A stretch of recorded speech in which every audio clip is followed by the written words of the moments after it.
প্রিয় ভিউয়ার্স, আসসালামু আলাইকুম। ওয়ার্ল্ড মিশন চ্যানেলে আপনাকে স্বাগতম। আজ আমরা দেখতে চলেছি ভারতের জাতীয় রাজধানী বা রাজ্যক্ষেত্র দিল্লি বা নয়াদিল্লি। ঐতিহাসিক ও সাংস্কৃতিক দিক থেকে দিল্লি যমুনা গঙ্গা নদীর উপত্যকা, উচ্চ দুয়ার ও পাঞ্জাব অঞ্চলের অংশ।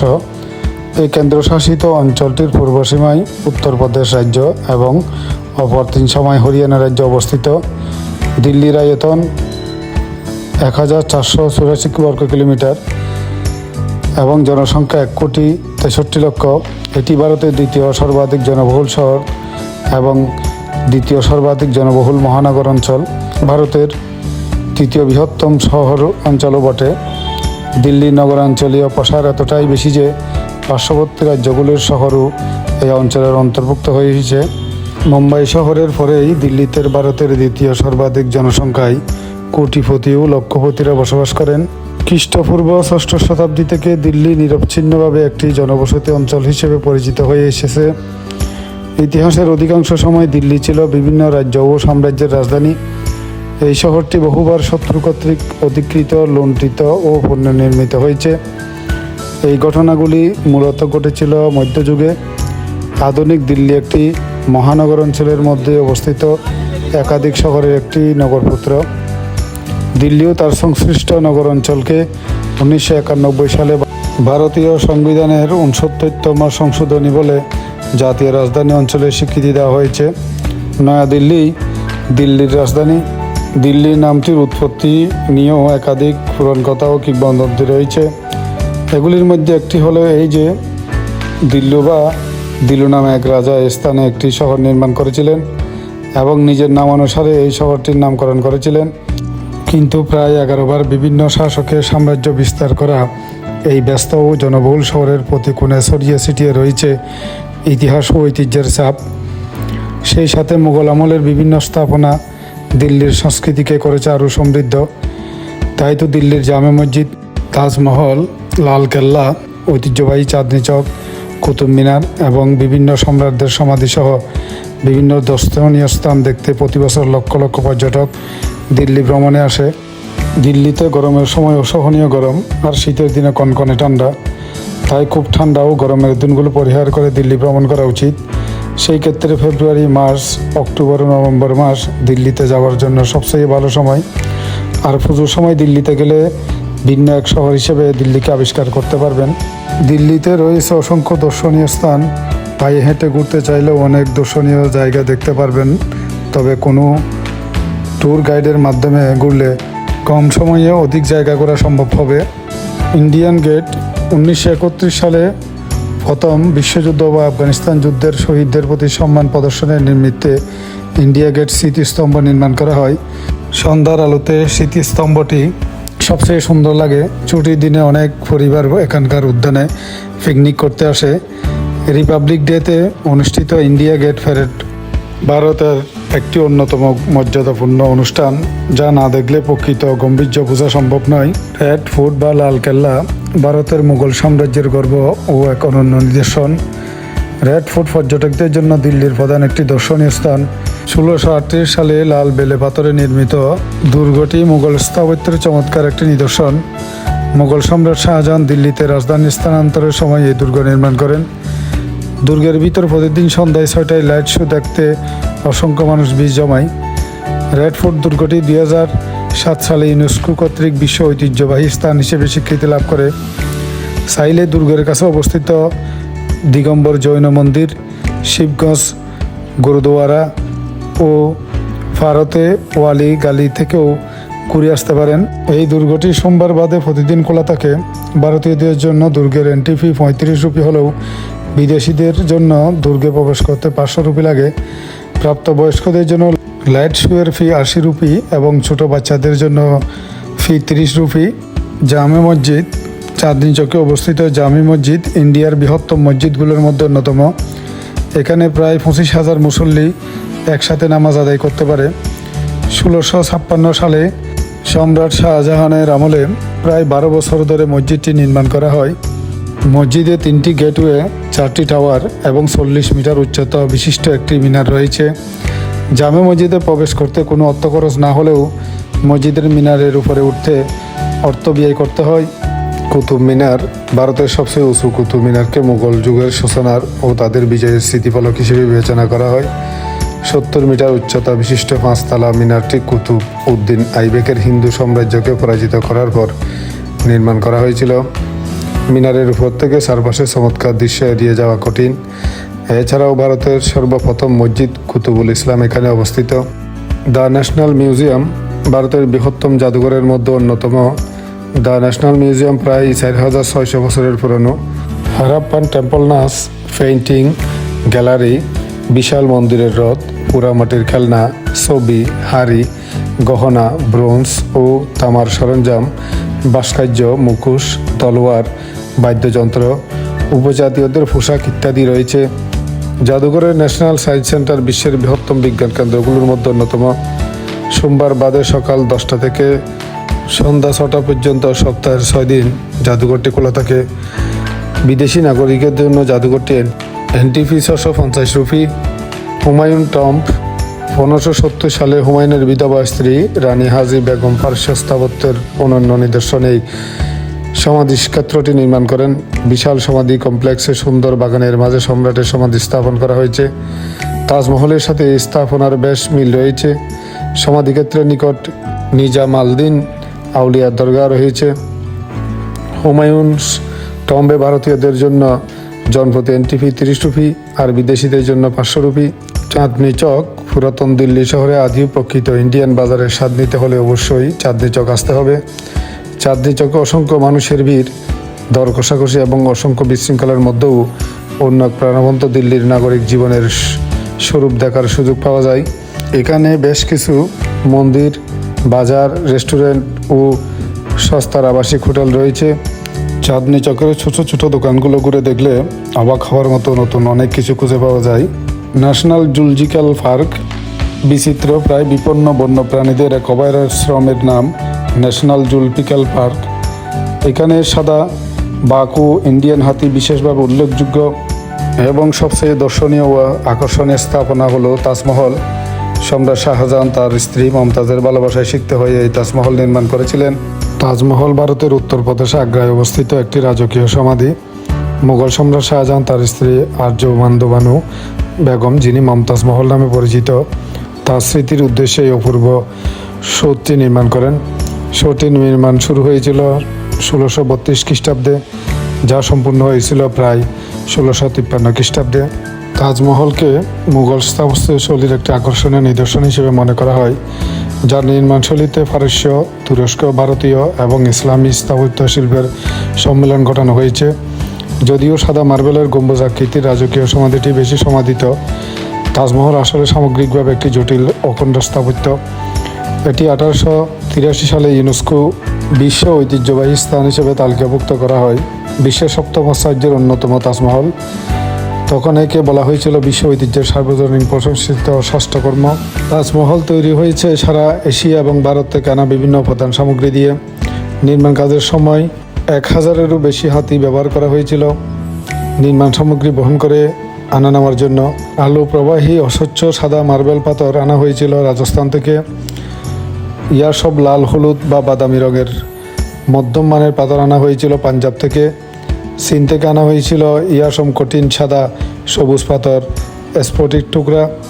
তিব্বত থেকে বৈদুর্য সবুজ, নীলাভ, ফিরোজা রঙের রত্ন এবং আফগানিস্তান থেকে নীলকান্তমণি আনা হয়েছিল। নীলমণি, উজ্জ্বল নীলরত্ন এসেছিল শ্রীলঙ্কা এবং রক্তিমা বা খয়েরি বা সাদা রঙের মূল্যবান পাথর এসেছিল আরব থেকে। এই 28 ধরনের মহামূল্যবান পাথর সাদা মার্বেল পাথরের উপর বসানো রয়েছে। তৎকালীন নির্মাণ খরচ অনুমান করা কঠিন ও কিছু সমস্যার কারণে তাজমহল নির্মাণে কত খরচ হয়েছিল তার হিসাবে কিছুটা হেরফের দেখা যায়।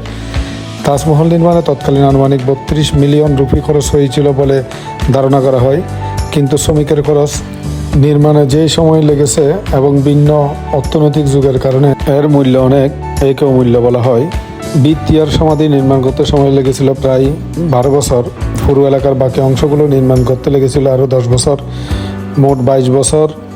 এবং এই 22 বছর 20,000 শ্রমিক রাত দিন অক্লান্ত পরিশ্রম করে তৈরি করেছিল এই ঐতিহাসিক সমাধিস্তম্ভ।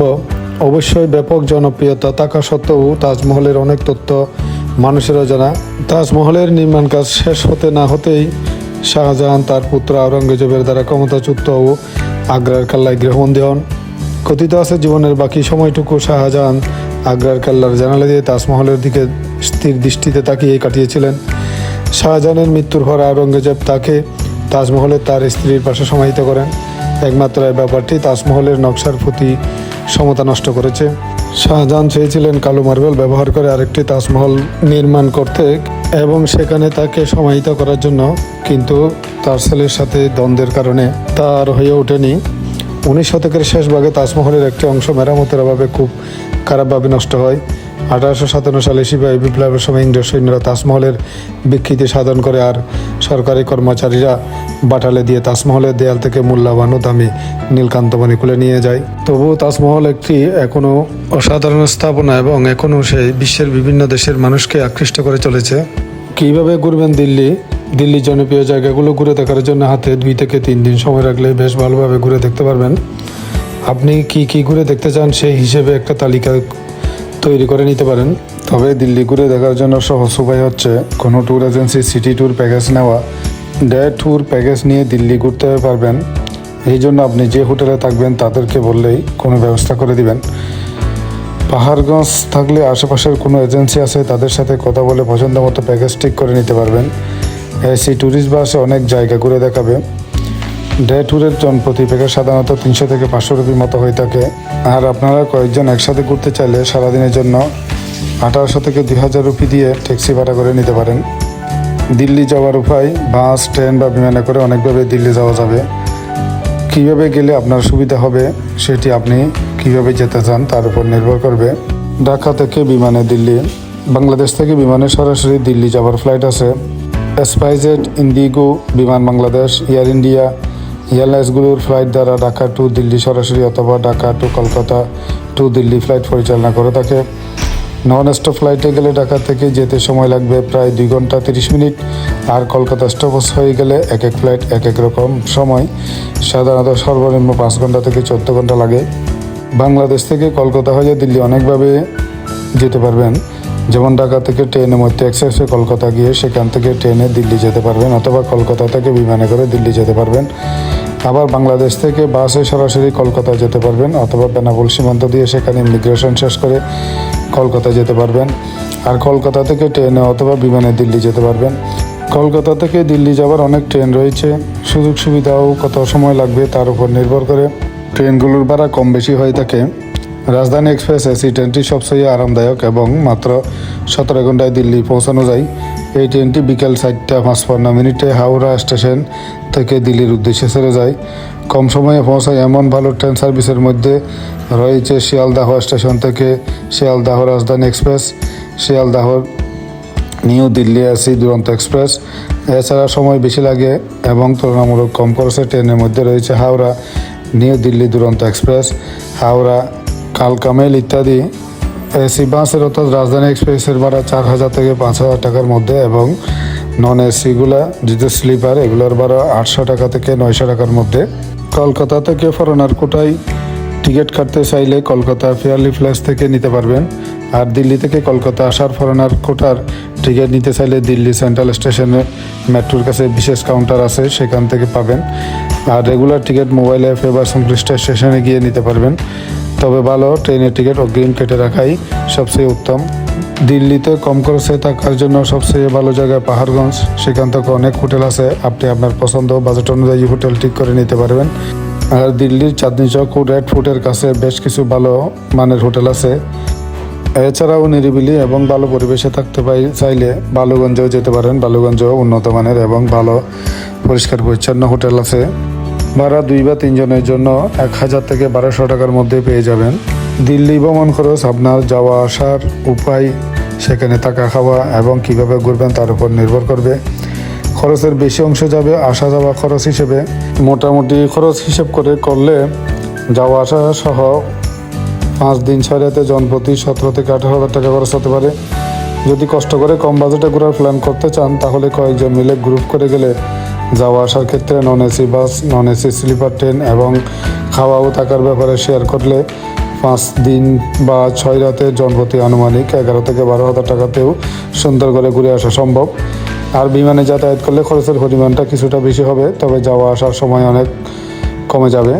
ঢাকা থেকে বিমানে যাওয়া আসা করতে প্রায় 14 থেকে 25,000 টাকা এয়ারলাইন্স ভেদে ভিন্ন হতে পারে, সাথে দিল্লি থাকা, খাওয়া ও ঘোরার খরচ যুক্ত হবে।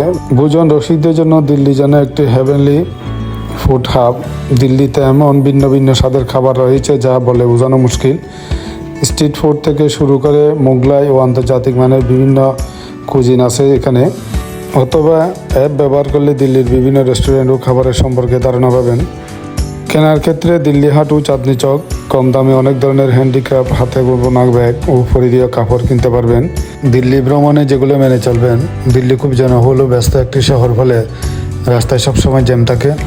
তাই কোথাও ঘুরতে যেতে চাইলে সময় নিয়ে বের হওয়ার চেষ্টা করুন। দিল্লি থেকে আগ্রার দূরত্ব খুব বেশি দূরে নয়, 1 দিন বা 2 দিনেই আগ্রা থেকে তাজমহল ও আগ্রা ফোর্ট দেখে আসতে পারবেন। কলকাতা থেকে দিল্লির টিকিট আগে বাংলাদেশ থেকে বা সেখানে পরিচিত কেউ থাকলে করে রাখবেন, এতে অনেক ঝামেলা কমে যাবে।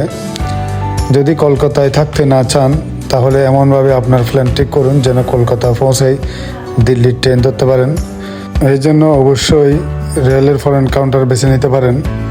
বিশেষ উৎসবের সময় ঈদ, পূজা যেতে চাইলে আগে থেকে সব ঠিক করে রাখুন। স্থানীয় পানি পরিহার করে বোতলজাত পানি পান করুন। দিল্লিতে দিল্লি বেলি নামে একটা ফ্যাক্ট আছে, তাই খাওয়ার সময় অবশ্যই একটু বুঝে শুনে খাবেন এবং দরকারি ঔষধ সাথে রাখবেন। দিল্লিতে মশার খুব প্রকোপ, তাই ডুমাস বা ফেব্রিক রোল অন সাথে রাখা ভালো। দিল্লিতে যত সম্ভব সংযত কাপড় পরিহার করুন আর একা একা রাতে বের হওয়া থেকে বিরত থাকুন। দিল্লির কোনো স্থানীয় পরিবারের সাথে হোলি বা দিওয়ালি উৎসব উপভোগ করার চেষ্টা করুন, আনন্দ দ্বিগুণ হয়ে যাবে। কেনাকাটা করার ক্ষেত্রে অবশ্যই দাম করে কিনুন। যাতায়াতের ক্ষেত্রে মেট্রো লাইন ব্যবহার করলে খরচ অনেকখানি কমে যাবে। তবে হোটেল, রিসোর্ট, যানবাহন ভাড়া ও অন্যান্য করার সময়ের সাথে পরিবর্তন হয়। তাই আমার ভিডিওতে প্রকাশিত তথ্য বর্তমানের সাথে মিল নাও থাকতে পারে। যদি কোনো অংশে গরমিল দেখা যায় তা সময়ের সাথে ঠিক করে নেবেন এবং ভুল ত্রুটি হয়ে থাকলে ক্ষমা করে দিবেন। আগ্রা আসার আগে কলকাতাতে আপনারা ডলারগুলো এক্সচেঞ্জ করে নেবেন। আমাদের অভিজ্ঞতা থেকে বলছি, আমরা বাধ্য হয়ে এসেছে এজেন্ট এক্সচেঞ্জ এটিএম আমাদের মাস্টার কার্ড থেকে, অর্থাৎ আমার ডলার ইনভেস্ট করা ছিল, এখান থেকে আমরা ডলার এটিএম বুথ থেকে আমরা কালেক্ট করেছি। এখানে আসার আগে মনে রাখবেন, কলকাতাতে আপনারা ডলার এক্সচেঞ্জ করে তারপর আগ্রাতে আসবেন। আগ্রাতে ডলারের দাম সঠিক দাম পাবেন না। তো ভিউয়ার্স, আজকে এই পর্যন্ত, আবার দেখা হবে আগামী ভিডিওতে। আশা করি সে পর্যন্ত ভালো থাকবেন এবং আমার ভিডিওটি ভালো লাগলে লাইক ও শেয়ার করবেন এবং আপনাদের প্রয়োজনীয় গুরুত্বপূর্ণ মতামত কমেন্টের মাধ্যমে জানাবেন এবং আমার চ্যানেলে নতুন হয়ে থাকলে সাবস্ক্রাইব করে বেল আইকনটি প্রেস করুন যাতে আমার নতুন নতুন ভিডিওগুলো আপনাদের কাছে পৌঁছে যেতে পারে। ভালো থাকুন, সুস্থ থাকুন, খোদা হাফেজ।